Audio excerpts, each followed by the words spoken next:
a Manchester United ebelusu 3 games enso etimi e de atoa so da bia meka football de hia ne se nipa na wini ahu asantini se on de do numa se de maamia wo nani nua no ekwai de maame fa so a owo ye de on de nya nasem oni hobby bari maame wu wi a ni nua ne se wonya nua enichino wo ye Manchester United supporter de wunimo ne se Manchester United at least amomode atimi win game no Bandy beyond the win onum say 4 successive games are Manchester United abo ofie no ne nyina consider goal and even when they win United struggle and sometimes some of the wins are very fortunate win since Brentford ever in the Premier League Brentford enche go Old Trafford da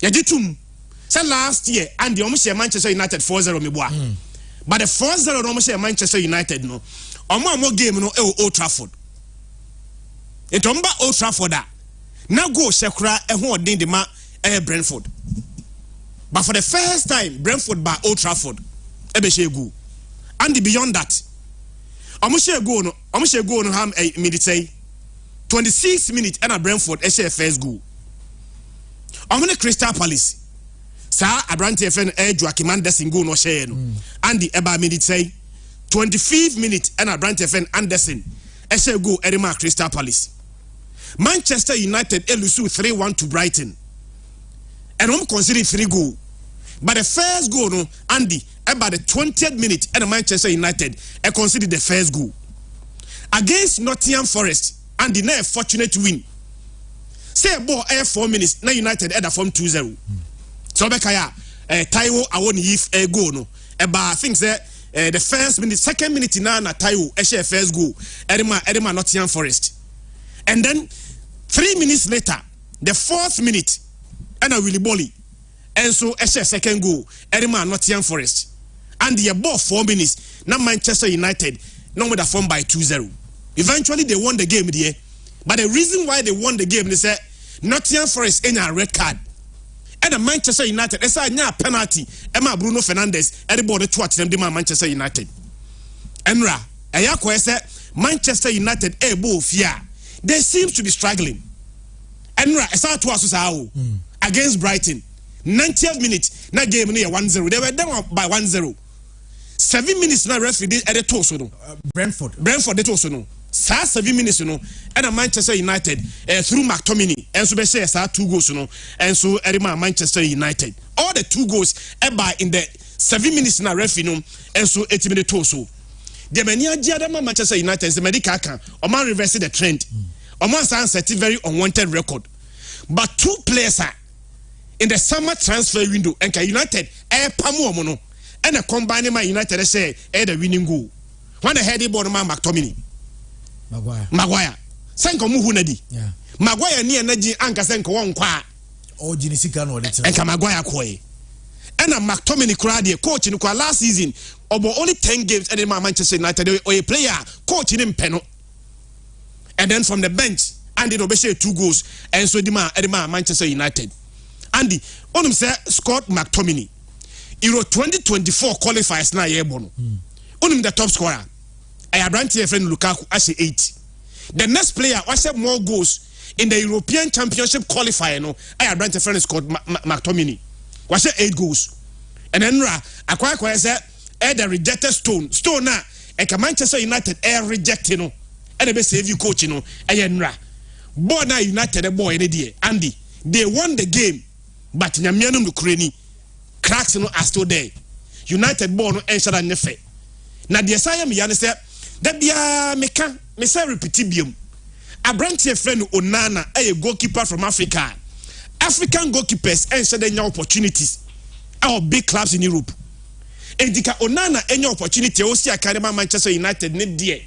Na nke nyina e bom pae say Onana nka befa. Na nke wa bie kwai ama other African goalkeepers. Nyamianu Bukreni last season Onana was amazing for Inter Milan. Champions League na eboni nyina no Onana kan obi e na Inter Milan etimi duru the finals of the Champions League. Bandy o go na United concede na a series of errors. One of the ball chair Casemiro the ball chair and a ball call Brentford for no I think said they are right. On we cross in the buy and so as I said Diego Dalot and a ball at the ball the chair. Or the ball the chair and the ball now brand any boy or they shep a brand from the nana no. A baller, every top goalkeeper should be able to save it. Yeah, more game will be a we are. So United we need you, so mu lose you. Abraham make Onana's mistake. So I was very happy say finally United winning game no. Andy, even when they won the game, because social media correct on with their brand film Onana. Sengomo winner can be worse. Omo winner can be worse. The reason why you came and say the other goalkeeper now or then Edema Manchester United no. They told us said no, you're prone to mistakes. And I'm a boy. Everything I do, Emma David here koya. Oh, Bano, Andy, as much as possible, try not limit mistakes, you know. But the Champions League so committee mistake. Yeah. How many by Meneke away? First goal, a mistake, Onana mistake. And then Rabone show Onana, Nyamiano Nukreni. Nyamiano Nukreni. Obetimia 40 Casemiro say Casemiro a mistake there. But despite mistake in the goalkeeper is supposed to save such a ball. Now, Onana, honestly speaking, Onana start at Manchester United no. Because minimum chance media. But say CIA kasa idea or should they meet expectation and pressure Onana so. Okay. Finally they won. Again, among Sankasante Manchester friend Rashford. Last year, Rashford actually how many goals? 30 goals at the Manchester United. Andy, your ball has 7 games. As a 7 games last season. Now Rashford has 5 goals. So far, you how many games? You 8. Rashford actually how many goals? Was 1. That is the only goal she here. Arsenal, even though that game no Rashford actually goal. So last season at this same stage, now Rashford extra 5 goals. At this same stage this season, Rashford extra just 1 goal pay. Not just the goals, and can go on the crama. And I can Rashford the France and the ball now quite encouraging. Only assist. Time I saw passing the movie Rashford Pesoshe. Time I saw no social Andy Rashford form na o de compare last season and Nyamiano Mukweni I drop it papa. Na minim Casemiro Andy so according to Chiwadi o. Onum say obeka obi na Manchester United team pushing for a top 4 last season. We in free man nye Obiaka say he was a player Manchester United needed. By starting season we there the Casemiro that we know and the same Casemiro now Osi Academy Manchester United ne form number no wonder. Say at halftime, coach Yinifrimu.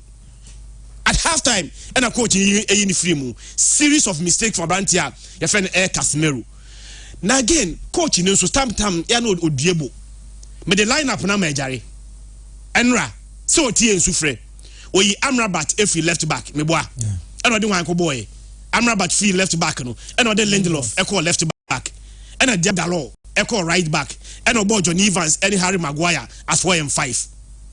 Sometimes na dia I am say also odi Amrabat eba mefu no say ya no bo Casemiro any Messi Mount and you say eno emfa and no yi Amrabat every left back abeka Casemiro ho Andy odi Messi Mount ko yin 10 when about 10 at the Manchester United Bruno Fernandes and odi Bruno Fernandes and so call right ya bo game ni wie no dia na Messi Mount here baby obenya the best out of Bruno Fernandes in so why Bruno Fernandes in the favorite positioner obetimi amasa passes a create assist why Bruno Fernandes free honum I did not call on the right side just to make way for Brandt Messi Mount no into where lineup na Messi Mount etrantia obewu ana and because there Otis kakoto Messi Mount intino and say Messi Mount but at all cost even though say in fact sila so you Messi Mount every a double pivot Casemiro no so start create a space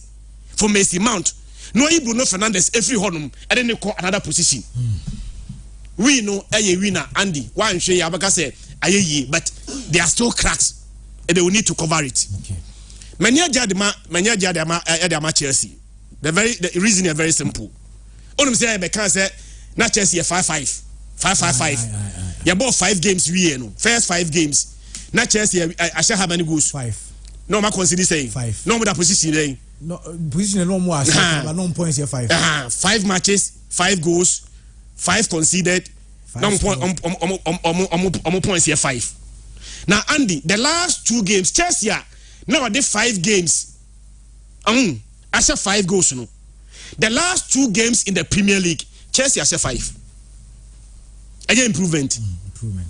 So they all competitions you create can one. Say in the Carabao Cup, almost I said Brighton 1-0. Or say Brighton 1-0 we no. The last 2 games are Chelsea abonyina no. Ninyina in the league no were away games who. I share 6. Say away. And I share Fulham 2. Yeah. And weekend is was I share 4. So in 2 games, 6. Was goals more than or say in the first 5 games. And 2 games now Chelsea in the league, all of them were played away from home. Yeah. So say Fulham 2-0 away. Yeah. And I say we so Burnley say 4-1 away. Sa team league ne bono. Unya team bit say Burnley and the Ocean we are now they are building confidence. Because enya Man City na be send they building confidence. And so when you say teams we now they are building confidence before so be Arsenal before you meet City. And the last 3 games, Chelsea are taking win. 3 matches, 3 wins. Was it Brighton 1-0? Was it Fulham 2-0? And then Rock was 4-1. And so away. Now, Burnley, the Ukraine Premier League, no, and you're friendly to them. Once a championship, no me a champion. I'm not winning championship. I'm the 101 points in a winning championship. No. But I'm buy Andy. Neman said I'm koyi. On him say I'm consider 20 goals. Now 20 goals now I'm consider 16 of them. Goals I'm consider ofie. Imagine say team above floor. Now wait 20 goals now I consider only 4 pen I consider away. 16 ofie. To Chelsea such a venue. That's the one team yan no. That's the to papa so nyamianu Ukraine. Now we can hear ye. And the last 5 games are Chelsea any Burnley abono. Now Chelsea winning as 17 goals. I consider only 3 goals per. The last time Chelsea equal turf more. March 2022. Chelsea cost almost 4-0. So all these games winning now they are building confidence. And one here because games now Chelsea bubble after international break and a disaster because Chelsea boss Arsenal. Or Arsenal we are no about Brentford, no about Spurs, no about City, no about Newcastle, no about Brighton, they're not about Manchester United. Before you play this game, and you need to build confidence. And I'm very happy for Chelsea. Chelsea game no boy ni no. Abrante Fen Raheem Sterling was simply amazing. Goals na Chelsea share ni no. Every single one of them, Raheem Sterling was involved. First goal na own goal. When I cross no, Emma Bon Koto, Abrante de share own goal no, na Raheem Sterling. And the second goal no, na penalty ko pa na boshe. But when they win penalty no, na Raheem Sterling. And Raheem Sterling Nankasa share the 3rd goal. Even the 4th goal now, Chelsea say no. Raheem Sterling and the cross and Ekoma Kopama. And a Kopama SAT Nicholas Jackson and also the bonus to 2 team. And I'm very happy for them. Eventually, we say Abrante Fen Raheem Sterling now saying as a national team. The last time a ball game anybody the English national team and the World Cup and after the World Cup all collapse. Was a coach in a film. By I think say Abrante about the best game for Chelsea, and I'm very happy for Chelsea winning. Okay. Liverpool any Brighton bo 2-2. Now, on himself Van Dijk Liverpool for also Harry Maguire. Man who say there are questions say he needs tough competition with Liverpool team. Now, one of these are tough competition, Emmanuel. He's the captain. I'm captain, no. And some Maguire no captain. And OJ captain is free. Captain somebody free. Yeah, drop in. Maguire dropping with the captain's armband or bench. And some on bench the captain's armband. Van Dijk na the ball on the chair. First goal na Liverpool concede you know. On the ball on the chair me boy. Baby on the ball on the chair no. Simon Adingra and the intelligence. Or my goal is simple. Or share Alisson Becker no. Now Alisson Becker move to the other side. He simply passed the ball to the net too. Alisson Becker dive to the next side now no. Now ball to Atenemo. And sir, Van Dijk mistake giving the ball away eventually and of course see Liverpool the first goal. But Adebako call Liverpool they say and their movement Liverpool game na the way they move they go beba and sir movement and ma Salah first goal said Van Dijk a mistake say Brighton goalkeeper no see a mistake and I'm committee a penalty Emma Abrante Fen Musala a second goal no can one next thing Liverpool a 3rd goal Gravenberch on the ball cross by keeper na free mu cry you and Thomas Gravenberch now born or the ball no so ball goal push. So what they compare last season Andy Obeka say Liverpool ayade. Because last season at the same venue Liverpool ekolusu 3-0. Sani is Obeka ya. Omunusu 3-0 we no. I think say 5 days later almost started Brighton Asia in the FA Cup. Brighton show 2-1. And the final game of last season between the two teams Ebasu I think say Anfield na Liverpool home and the Obeka is game ni pa 3-3. Saturday don't and Brighton fan Leandro Trossard ebo hat-trick Edema Brighton obutin pie 3-2 last year 3 game between Brighton and Liverpool no Brighton we need mienu and ba ko pie draw na pie no na Liverpool home until at least we compare last season na Venom Colusu 3-0 no at least omanya 1.1 more ye be fa ne sa bet na mienu no kreni na take Liverpool shete or say third goal na the game was virtually off and Van Dijk mistakes Van Dijk at a point in time yes Ballon d'Or Van Dijk dia the best defender in the world. A man for Cracker said he's the best defender to ever play the Premier League. Want to be that. But at this moment in Van Dijk abe Liverpool for Harry Maguire mistakes in the yard also. Yeah, Arsenal then I mean call Max also so time nti. Arsenal then the same catch say the best time for us the best time. Time when I say Arsenal team Man City and it's our time we. But it's a City problem here the absence of one problem is City lose goals. Transfer market no. On say time bia maso a time and amount decision be a team proper assessment of your decision. Enti u take decision be na and the say a bear decision papa and a bear decision money no. Only time sometimes can tell. And I think say transfer market na omujai ma branch feni Kai Gundogan any Mahrez score no City lose goals. One of them buy Jeremy Eduku. Any branch feni Kovacic is a very good player, but he will not give you goals. Jeremy Doku up and coming, first time in the Premier League. So only say City lose goals score.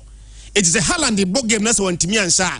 Last season, the latter stage of last season, no, na Haaland to me show. Even the FA Cup final one share. Omoni Everton one share.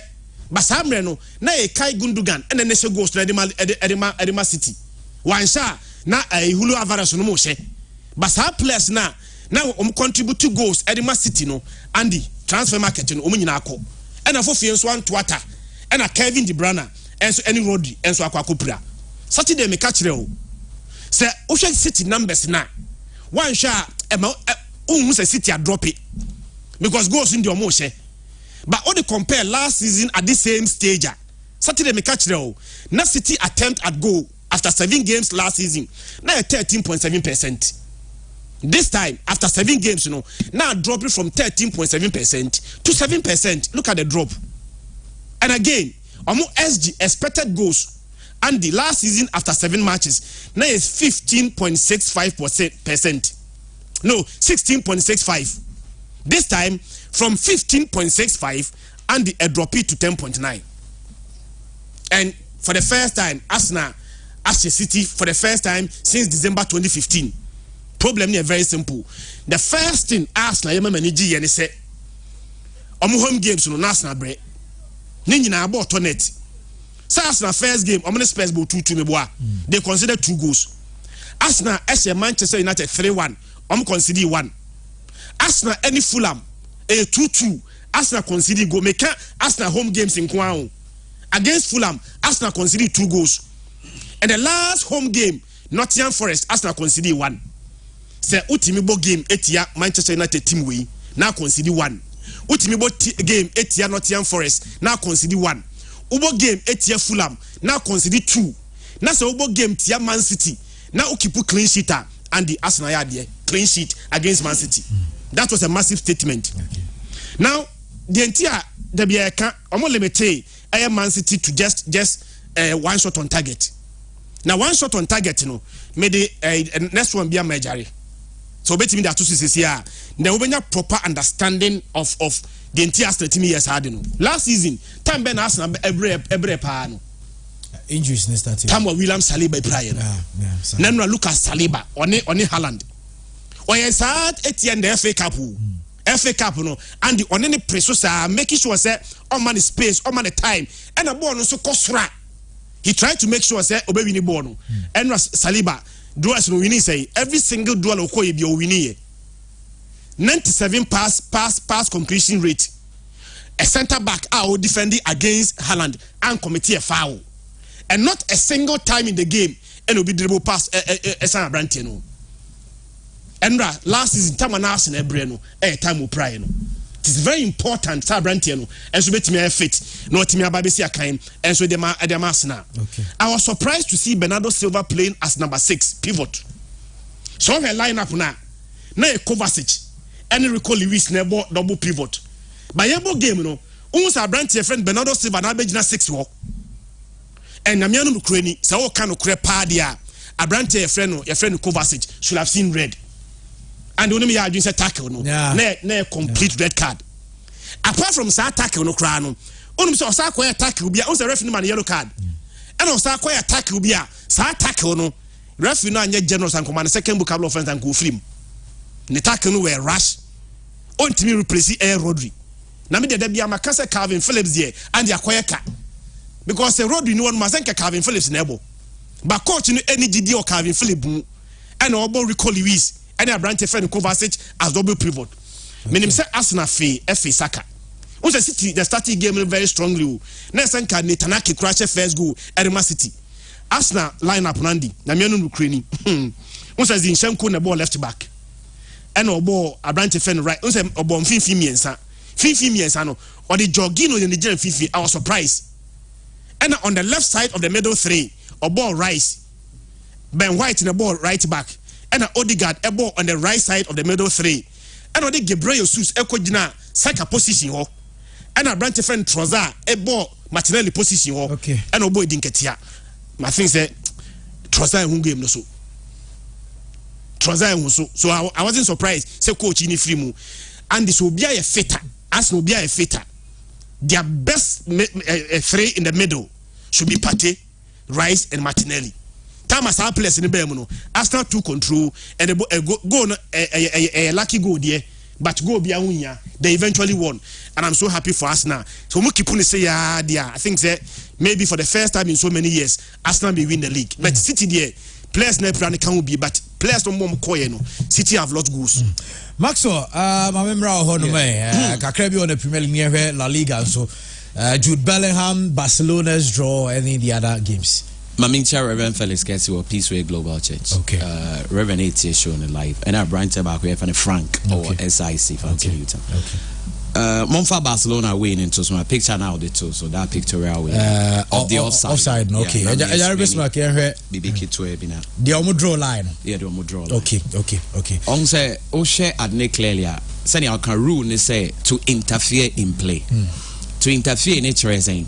As he had a buffer from the teacher knew or better. Ebia, what do you want to see? Yeah. Bon, Ebia, they don't like, Odun Wasim say, oh, Ebia, and I say, your input. Yeah, you're attempting to come into it.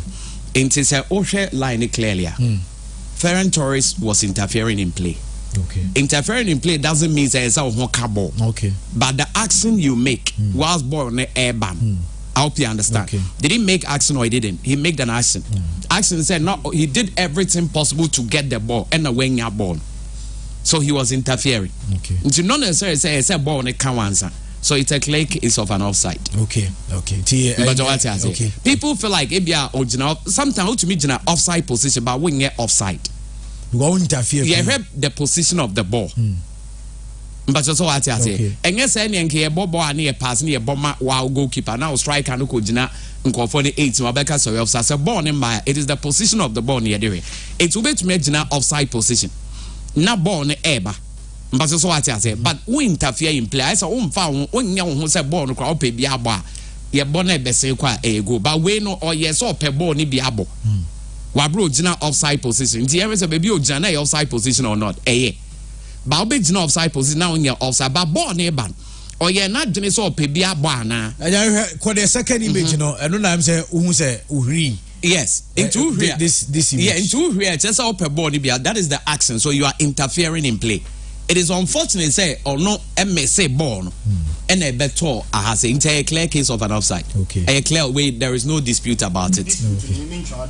Last year, Manchester United and Man City. sa bona Bruno Fernandes a guide ya ma Rashford bebo share no de no mka share almost say Rashford guide ball but one fan ho anka ball no Bruno Fernandes bebo ball no share omo jigu Rashford guide ball na Rashford the offside and o guide ball na and o twa ma Bruno Fernandes e fretch the bebo ball no share ya any offside also ball ya ball yeah player no ya offside no e champion ho anka ball no nyese bia offleke ball no de ma ya offelisu ni ho anka ball and a ball no so ko e na wiemu yeah and subject to interpretation. Maybe in England they made a mistake, maybe underline. Okay. But it doesn't still change this one. The thing is that to interfere in play, it doesn't mean that to even kick the ball to connect with the ball. Interference when you are making an action to want to play the game. Some player to me £2. Yeah. But also what I say, to me £2. Sometimes they are kickable. And you can say you've kicked the air. And when he made every action to want to play whilst he was an offside position, he was interfering in play. We all have image where because of the intentions to play, no. Emma even the goalkeeper caught his attention. He interfered in play. It's only say he missed the ball. But what I say, it's often time players no they don't want to interfere. I'm also big idle without making no movement. You say, "Oh, decide yes, and it is a move towards the ball to meet the ball. Like you are seriously interfering in play. It's a clear offside. Just the time nearby and they say, there, but it's a clear offside. Eto Mausa go take you 2-goal lead na hana kosoro kakraka nti boys on the court and now motete bantinka win na nke but a offside clear but Sabina no so nya inconsistencies yenya happy yeah Van Dijk or what they pay in form maybe he's aging maybe underline but Jurgen Klopp has been very smart all him saw players be all out to replace Van Dijk as I'm speaking why BBR and the highest on the list Edmond Tapsoba from Burkina Faso by Leverkusen, yeah, solid player, yes. What out no? Was there not Spurs? Yeah. He was one of the players and Spurs. Yeah, but also Liverpool, Klopp on Sonny Mudin come under G. Okay. I think he would prefer to. It's just €30 million, and I think a good money. That's a solid player. Solid player from Burkina Faso. What I say, no. Now. Yanko also Yanhewe no Premier League the Mehewe in the City there. Okay. Jude Bellingham. I'm not surprised, but me happy because I'm one of the guys who don't believe in this comment as England for Nimbo no. Nimbo pa because might be a Waji World Cup da. Waji under 20 da. Waji 17. Waji my Euro cry and say our quarter final. World Cup our semi-final so me after winning. But there is no justification. And look at the quality of players or more producing. Sometimes we could team now or Beckham. In the midfield or Beckham. Or Paul Scholes. Maybe. Or some your friend saying Steven Gerrard. Or Frank Lampard. Just look at the squad. Or when Rooney is away anymore. Look at the quality as Liko money adding in air. So almost always or more. But I think England wants to live up to the real Bellingham if you saw Mudruno. And at that time, it was all due to coaching. I hope you understand the point.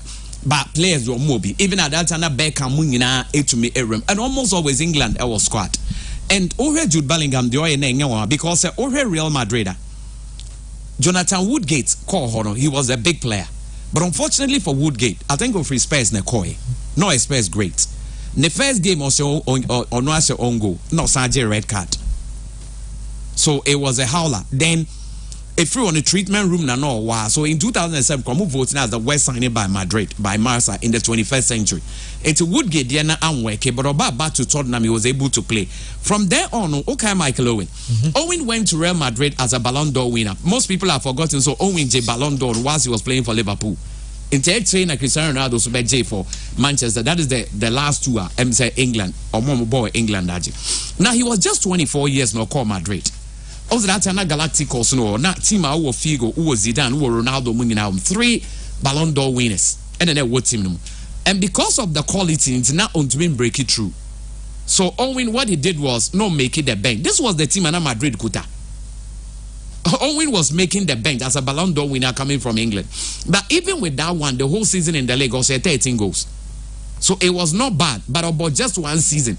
And return is call England. So he was also okay. Now you come to David Beckham. Beckham was the second best player in the world. And Sana moved from Manchester Abba. Now Beckham by no pa. Beckham played very well because Penny Stacha they are not they but Beckham did very and Beckham the idea one is say it was Barcelona no money Casa so mebo momo. Also Figo coin, Barca also needed an iconic superstar player to be the face of the club. It's Beckham agreed to want to play for them. All of a sudden, when Beckham are joining Real Madrid, it's nice a chairman or any campaign or so we know the Beckham beba. It's nice with Chantro. So and the what happened was that then Figo called Madrid. Beckham saw a pen on also called Madrid. So at that time, Barca was struggling to get people to be the face of the club. So he was advised to go to France. That time, who's a France? Your friend saying, Spain, a very close, good bar. It's maybe Barcelona, yes, or Mumba La Liga, or Muyas France, and Ronaldinho by. It's Ronnie by now as a Beckham there in terms of face of the team on the day, or be police shots at the adverts, Nessa, your friends, the sponsorship staff in the Beba. But Ronaldinho so be you born and Casabon, Nema Barca so break it to worldwide audience. So Beckham so coin, it was Beckham call Madrid, no, that made Spain see Ronaldinho in the league, and that made also Barca see Ronaldinho. Until Beckham moved to Real Madrid, no, although one more Barca, but it said Barca good, and Beckham did very well. Although one said title, one league title around, but he was a clear professional. Now, Steve McManaman, for me, I think the Real Madrid English players are going on the idea. Onye flamboyant in his play, but the professionalism was spot on. And Osha saw Bobo how serious he is. Obo Oji 2 league titles, 2 Champions League titles. And also Madrid call drought for some time no. Or money players or more boy to me setting up the foundation for that huge success. So don't forget about Steve McManaman, and he did very well. English players in town call Spain be brave, but even we had the other divider. Barcelona the 9 players in England are ball, but top 3 in the in recent time. Ebia Steve Archibald. But Onukra Terry Venables by na obey in the floor, but he did pretty cool. And Urobisa Gary Lineker, he did better than all the players for England now call. What Lineker did was also in 1986 World Cup, na Maradona star Mexico. No. Gary Lineker was the top scorer in that World Cup. And an English. Now what happens is that Barcelona they record 2.8 million equator. The first season also 21 goals. And the 3 seasons also 51. So he did very well. And also a hat-trick against Real Madrid when they were beating 5-0. And in his first match was shared double. And Johan Cruyff by and pushing the court the wing. But also feel self also a ball center. And later the return here or by. Then you talk of Mark Hughes. Okay. Top striker for Manchester United. But about Barca Amfa. Also only 5 goals per all season. No call buying the year. Later through about Manchester almost had on world record. But naturally English no more time move to Spain baby. But a few ones now Mabano. They live out to experience. I think that Jude Bellingham is on his way, making sure to beat Gary Lineker's record and be the best. I really love the way he got started. We are hoping to remember injuries now there, but Mbadia he will set it up. Now finally, also the number 13 in Europe and other parts developed well. No, so Chris, to be like a bad luck number. Saying recent time got it in the crown no musi daya.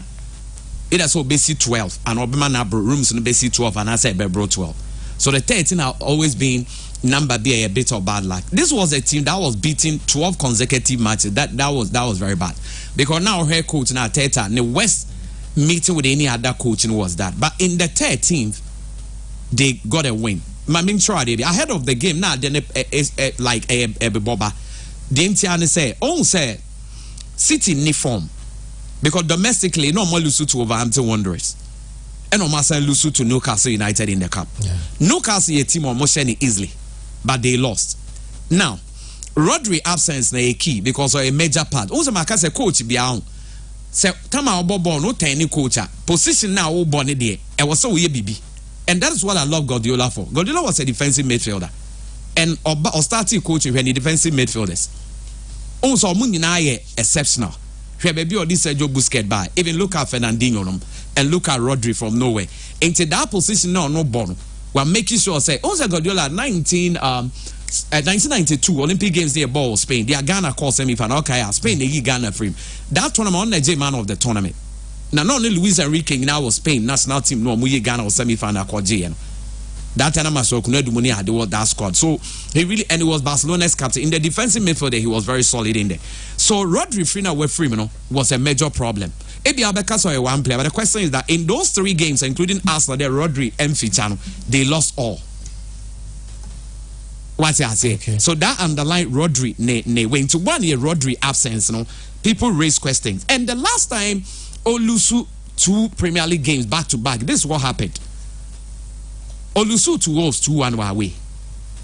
This time. But that time so Olusu were away, The next game Nana Osa Kobo were away, What happened was that North London no koi and Spurs sent by 1-0. And this time after Wolves, the next game no Osa Koinfa. North London. And only Arsenal boy, and this time is also lost by 1-0. And Arsenal themselves, my catcher was that time na Mikel Arteta, your friend say assistant manager. And from there, all 7 of those 11 players who played on the day now have all left the club. But what it means is that Arsenal were history behind them. But their team I don't trust. Because even when Omo open Premiership by 8 points, I still told them so Monji. And I grab Grauman Sambeji. The Usamakasa said team bia elusu the previous season leg, ebia already by 8 or 12 points. Nasa andi olusu leg na in the previous season in English club and Tumfa Hoba Babeji. Omankasa the season before the Invincible, that was the situation. Manchester United are come to Wolverhampton money are ding na community. Into history there is behind them. But just that they Premier League level no mudia could run there 100 points in 90 weighing na you need to still work out. And I'm not surprised at all said this time when they need to fight. And then finally, we have 2 teams at that top now, and not London clubs, right? Yeah. Tottenham, Arsenal. They still got some work to do because what I've seen is this. May I be say smaller clubs and they be a one day you being a blip. But say also all ball league now. I say a league within the league itself. Your results with the big clubs and so speaking in volumes. And this is what I say. Say what say all the small clubs. What about because every big club will get the better of the small clubs, depending on the percentage on being. In theory, among the big clubs, a mini league and the saying a winner. And say, whoa, Shadia, Tottenham are picking 7 out of 9 points. Among the big clubs, only on Marble. Arsenal are picking 7 out of 9. But among you home, among Jenny, Sameboa, Arsenal say United and Ameboa. Almost United were here. The Emirates. Omni Spurs ball 1-1. Meboa. It was the Emirates. Omni 2-2 were the Emirates, yes. And a sitting so here. The Emirates. Into Omape, wins against the top clubs who were home, they are on blemish. Omni Spurs spend a ball draw. Spurs on the other hand was so United. It was the Tottenham Stadium. Only Arsenal so called ball 2-2 away. Meboa. And now obviously Liverpool so at home. Into Omunginani to me away and said the top teams, But also what the Americans here. So it's an area also more work on. If they work on, they'll be good to go, Andy. Mate, Medase, Yamra Fienian 57 to us, high pure 95.7 FM. Yeah, but bad power Premier League, and so now the games no and so there. But Arise Condom, our Sankem EKF Group Limited, one energy Arise Condom about pharmacy Biakwa Benjabiato, major supermarket no yeton ebu Hoshan Arise Condom Biabetono 0.2%.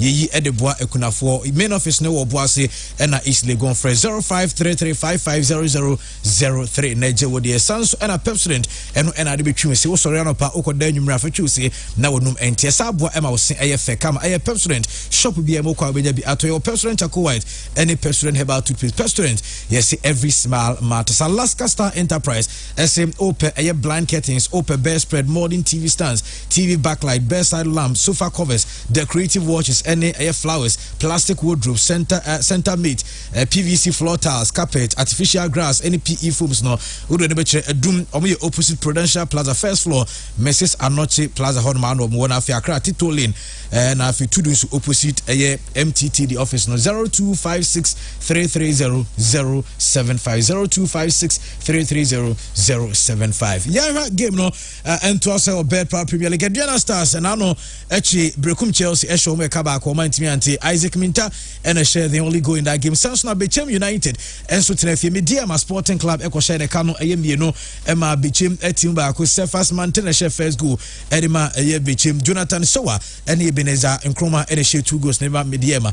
Heart of Lions and Bofo Akatono Ubi and Fabo Anthony Onkwatana. Bibian Ghost Stars etene fieshe mienu asha miensa Emma RTU and Swentimi anti Ronald Frimpong and Apia Makati and Ronald Frimpong she 2 and Apia Makati and Swediba Kui Peace. So Atraman Eche Samatex Ebon Wekabako Omentimi anti Umar Manaf and Eshe Eguno. Heart of Folk any Dreams FC and Subia and she beside game near Basso. Kerala United near Great Olympics Subia and Shibination FC and Legon City say 1-1 Legon Cities and a torture they can Joseph Miracle and a fee Berima Ba and so Etekano Edema Nations and the Accra Sports and Accra Lions and Asante Koroko and a Bonahas game on board Drono and Dintian Samoa had to full coach the Martin Koopman Eddie Tuja after the game or say has game no boy no credit and it's a hard to folk no many striker. We did a very good job. We have no striker. I tell you again, we have no striker. And Isa is going to abroad, and we have no striker back. So I tell them every time. So yeah. So we missed the striker. Why did you take off Kasala? Yeah. Do you think Kasala was good? Do you think he was good playing? No, he was not good playing. So then next one is going in. Hamza Isa, young player, a lot of talent also, and he fights. And Hamza Isa is for us the next option. So yeah, that's the reason. In order to be competitive and start winning games, you need to have a consistent team. Would you say you're struggling to have your starting lineup for this team? Look, this year, and I say it again, is a between year. A between year that will say, okay, inside we want to be, of course, the number one. I know coach friends Martin Koopman had to folk head coach and within him and so at media to say game no boy and there has MS striker. Now I don't know Bisa Maxwell yes Kasala ni profile no then. Yeah. But coach say and now St. John and then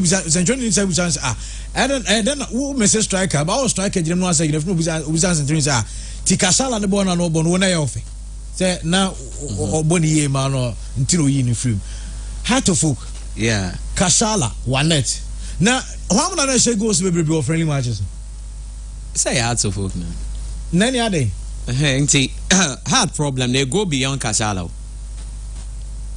The problem goes beyond Kasala. Although Kasala himself he needs to perform but how will he perform? To me perform better perform.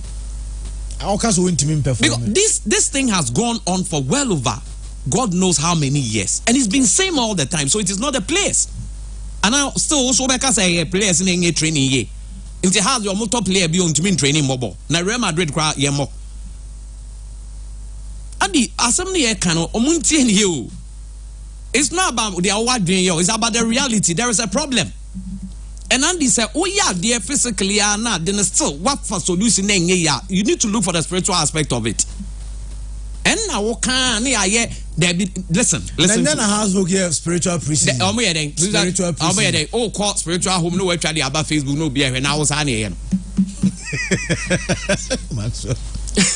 Has of work that grow money so. Oh, spiritual preseason. Address spiritual. Now what is spiritual preseason? No, purification. You know. You see, sometimes who say ye nipa no. Say me maxo tie me stands there. Sandy obi abeja to say nipa ye spirit, soul, and the flesh there. Bibia we be spirituality can anameboa. Okay. Meboa. Okay. But I say yeah, you can't spirituality obi admin say be a will to address. That's not what we are talking about. Sometimes our mouse spiritual work no ye good because there be a basic physically biano. Now manifest spiritually and about physical. I don't know. You won't call for when you to make us say be a say consistently ning out to me ben. So they have what or more your mudium. How's the problem no? A more than numerous to mention. The physical aspect is there, the spiritual aspect is there. Almost be on baby and there be a house supporters. What is their problem? Be on to me from penny phone they can't. Aside say physically or but the answer say while working on the spiritual, you still need to work on the physical. Because we nipa and we'll see that thing on the physical aspect. Do they say spiritually well next year be and the over call US. Now decide say no now UK now pa and you'll be decision. You have the right to decide on that. Now let me tell you this. Their coach in Ekano, one they say, on one casa coach, onim what the problem is in there, so can be to all say unim.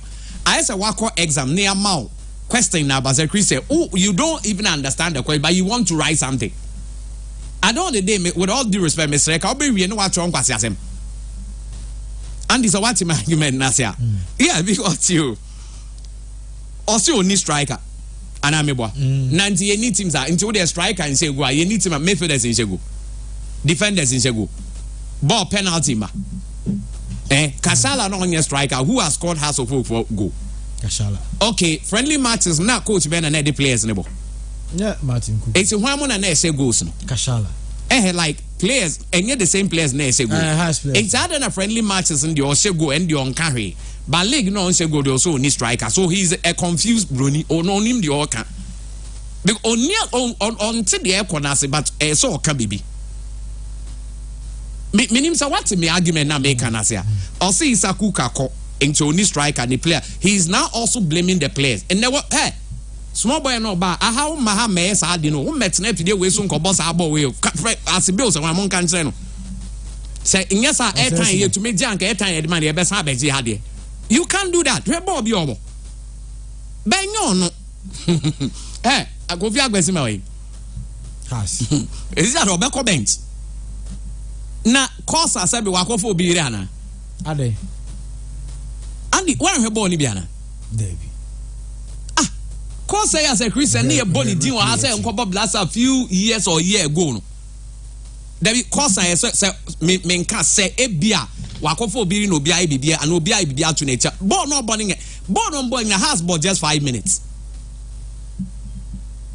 About 5, yes. Now some catch a brony coach say one Yamian at Montra 10 matches. Hey, Senka Obano says Abuto no say we know. Former coach, Gazalino. Or the kind of coach he has on campus also. Oh, yes, I'm telling you. Maxwell. As a man, okay. I had them the idea too, so I had some class at Rakofa and Kokurami and Sabakumbe could be assistant. Mebois. Now, please, Mr. Ehini, yes, Adam. In Navia, the beer ball edry. Ghana had the work of Kokurachu. Baku, a technical director. Umbani, a mom post, I guess, Maza, oh, yeah, dear, say. In Sandy has our problem, but the essay yen and answer tia to Benny. Areas alone is not enough. Oh, here ni be our business or yes, capel where we best can but as for more problem, money problem. What is more problem? It is Sika alone is not what enough. Oh, yes, yes, because our ideas, no idea is our knowledge. Internet net your work will be a dinner school's own course. You go and look for knowledge. Now when you have the wisdom that comes through the word of God, and also when impede for money answer better, benant now be siom. Now when you have the understanding and say and send a scanaba, because when you're waiting and a scan you are idea and all knowledge now to me implement it. And say yes, I know when you come to be successful in life, and sometimes hard work. And to be a scapa, but what I say. Baby and your best foul say to say Duma ye and Pacho Edmero Baha Bears was it. Adinja. He has the money or when he be beer, but the knowledge on the game no work crowd, not to the extent of you who read every day because Nedumani are your yeah man cramming and now how to yauka. And he took back behind and say, and now can't support us all with scan and now who was scan the other has in your result. My main show. Okay, Romana Brown to Chelsea. Son of Oscar. Obefa Chelsea a day. So more cost Rosa. Todd Boyle on Iska. Only Roman Cramani Whisker. Todd Boyle will cash. Okay, I don't know so by on spending. It's adding a team ning. It's money alone is not enough. This is why Togbe to understand. Money alone is not enough. Say my my Napo is good. Oh, we are park our ball was no. The old train was so better until what deficit. Enti so makwan na nkofo mo so knowledge no ombe boa no wo no mu enye so asema me kai no nkwan na yo ne nkofo ne omo ni nkofo be o be boa edi be kan bi ne Vincent so de tene enti yemfa say has your papa tima now papa sit to no for business so do tene your friend say alaja kan bi anka be ka dem pacho na de mo ka kai ko de mo ka kai de me am person bisa question ka be ka say o daddy de mo nto aso ma ya de mo kan ya to ayi de o de ko almost ya koye reconciliation with supporters me ade I told you it's not gonna work. I was so no more knowledgeable to say the former management members now will be say yeah doctor Obai Dr. Safoji ya house of one house so can't you see there is something wrong? Should the knowledge, the wisdom and understanding a man with the mouth will game no outside crying out to own your goosebumps and no this guy is like he's blessed. It's not that house one new be out. They have the men. But still, your friends say area boys in the head man. How many area boys? Made them in Kobe. Oh, that's how we had man out to make area boy. The fact is that if you're a man, you have to give us results. But if you're not giving us results, so we area boy. The area boy it shows that they've given results sometime. So you never league GFA Cup me. Some penny for your man about G League GFA Cup. Team no J League to also 6 no team no can or J Confederation or J Super Cup no team na year no ton says no niska komodo means at time no niska cross J League no also ma J League there. Only say in the history house of has come more than 7 years without winning the league, but Togo more time has come more than that. It has in the worst spell since I say 1911 any Togo no. And what I'm trying to say is this. A born on no scout be which is good. But so more knowledge in the game than san e be boano. And this what I say. Okay. Again, Accra House of Oak. Coach, where there's some more permanent demo. Accra supposed to own with the SEO. Or the one game. Then you see. Only says I white, they are way white, don't you come here, friends? Sa bet, can say I say vulture back. Oh, the come white now conclude said then. Only say BBC Poneti. True and work now, no so free no bed now. Oh, Nasa what do you come up on the baby now? Baby, what's the region? And our bed how me abobonary. Aboarebo. Oh, na baby a nipa go there be abo esoro na wonenam e na woko baby a ye bobo no oba one ko wakwa gina po na ti at and obi a ni wo house or ye concern say bi kra mpa abo no team dan kasa no so omo ye spiritual work so the team believe in spirituality they don't defend it the team itself na me ni omo kasa no and you've told me yes omo ko ye spiritual work it means that they themselves believe in spirituality into what won't to the fine but don't contest me. Meaning, so what's my argument, Nasia? Okay. So nobody is concerned. And after we be a house of Ogo Bio, also be an house here, they pay a B. So, my when you may be no best on Becoro, I have be a match on Belusu. Ain't my main show, a dear Ben Quantina, since I took with by house place about 400. And so, will be a bone to me more. And your best artist the young presenters near Casa has team or Master Seno, or her leg near some winning hands down. No team or both friendly match, I know I said 6, no I said 5, no I said 4. What him said the last friendly match on boy no more announced because or movie so more announcing almost say 1. Bomba Liga 4 matches was say 1 goal. Now is it normal? Or do near craft friendly match for Bomba 6? It's a coach or a friendly match coach and the problem goes beyond that. Some penny follow 2 and more. But on penny for an sub, they are make but said to be or your Kessia. Yeah, Kessia. So conconia them. So or conconia them. Or class or ye baby. Or yet like purification or Paul libation near Adana.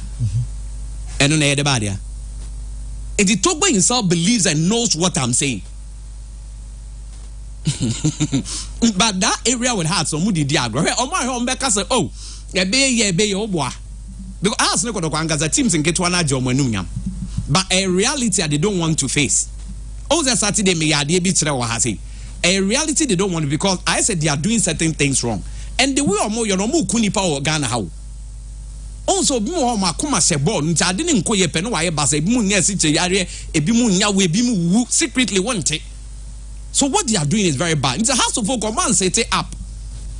Because team nangs or multi on say Andy Adebakwe so bia on say Ghana honey or so be here. On say busunya bia ufrim bia or baby ani tije. And I know so njini. E busunya bia ni pe bia won bia ni tije. Either say sebe bosuma say and say nyamim sa netie. Enti ye be before those things are part of us. Okay. Enti has a full problem there numerous to mention. Okay. Oh you best have on next match I know as I make say. See Accra don san ni your friend say. Me for that. Na only goalkeeper. Sir Christian, one country has coaching in management, so when you have friendly games in the ball. It's a friendly game. We are on team amoy. Wednesday on betu be a 6.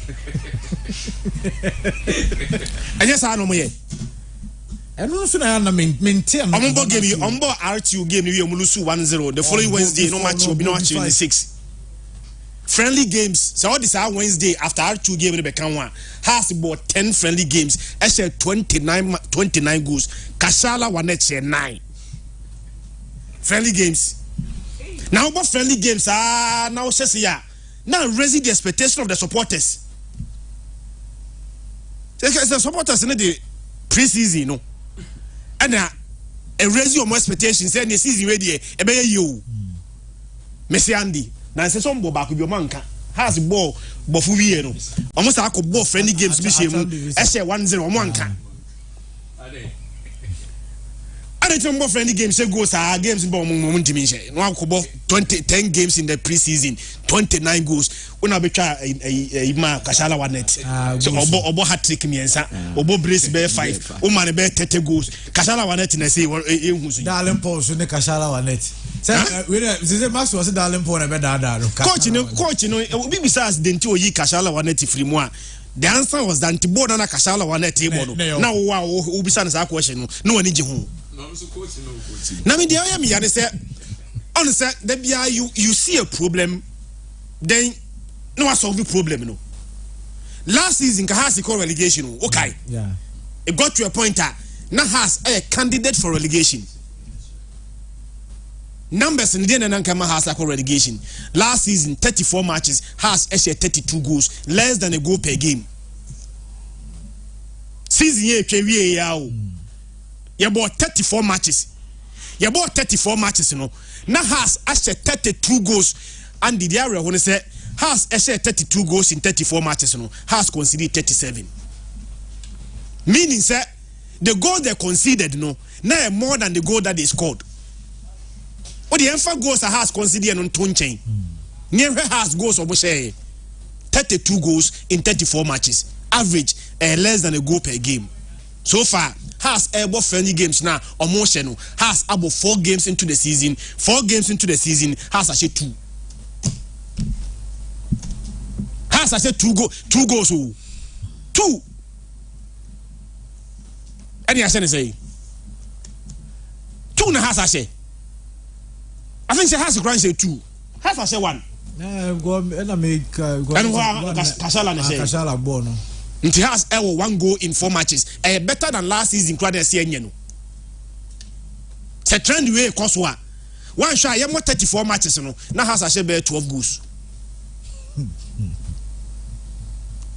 you 34 games in you know because 1 in 4 nti one high more 34 games in you know now has I said 12 from 34 last season near see no now you look at numbers has 4 matches so ma lusu miru o mo lusu to bofo to lose to RTU and o mo draw back when rade no and o mo win just 1 game pe nyamianu no kreni coach no onim de broni coach no ba sa no ba na e ko mo fa so ma ne ko ye na coach ni be careful because that striker na wo so ni bi no omo na friendly games omo bogum sa wa bo friendly games a she go sa mama fo ni age ye sati season na untimi nche mo ya ma house folk ne kotoko ne other big teams no ne support aya den support house folk they are so passionate house folk supporters are so passionate about their club say bibi say no like say se krobi kwa ni investment in ba sika ye tugum yes sister coaches we ba ya top players their mouth ya start season na house crash down time more tough game bia o enya RTU and a newly promoted side bofa kwatano and about dreams game dey na dia by this time ka house folk any crowd minimum should be 9 points and I be about 7 ko we nim yenu bi na ko draw back bi a sanka enya bad anisa untimi and ne kotoko bo me dem me asema me ka che kotoko ne say on fa league table ni nchira san kotoko place no coach no mo onye pep talk bia mo onye tactics bia on fa league table ni nchira san kotoko omo da say omo na that to 18 omo bo draw kra na kotoko bo draw still our better so 18 so about 3 points but about draw onya goal difference intino the goal difference be 0 na tibe chambers ebesa ya ahead of Asante Kotoko ya bought 3 games 18 teams in a able league no Asante Kotoko na that wo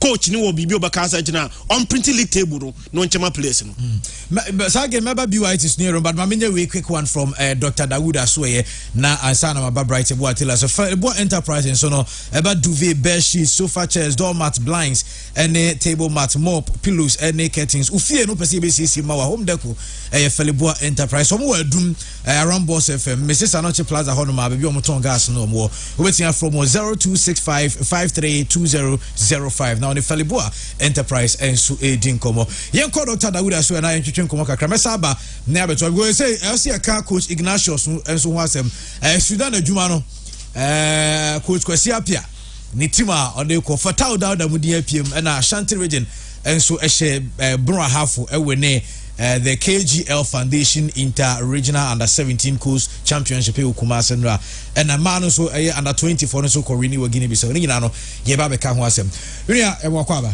Joso Andy ejirisa pomboko nyame adom ya da nyakoba ya atwe microphone kakra na ye to okay nice one yanko Dr. Dawood Asweye nedwo de na mo de bre but I say Andy my encha ye tie for ni ahwefo nyina da bia me ba me ka one of the powerful sports show in Ghana mo program nyame nkoso ana wisira mo amen me chia chairman so baby obia chamato na ya chia woni a 80 Obantama High Street me ba egumo opa nice one ya chia obia wo TP sports yen chia omunyina obia sabre Dawood Eba Hospital brainy ya resabre ne ka chia obia wo ti ana se wo hwe ne se ayar sabia ne de doso ebupa Ghana ha obi e Canada na emum no ba bia okwa obenya resource no that is what we expecting it's in a Dawood Eba Hospital I move all the way from Western Rough region yes we are saying so ya be new branch crowd Kumasi Adweso Krapa old Metro FM building name ba bia wo tie free bia na sa wo hwe no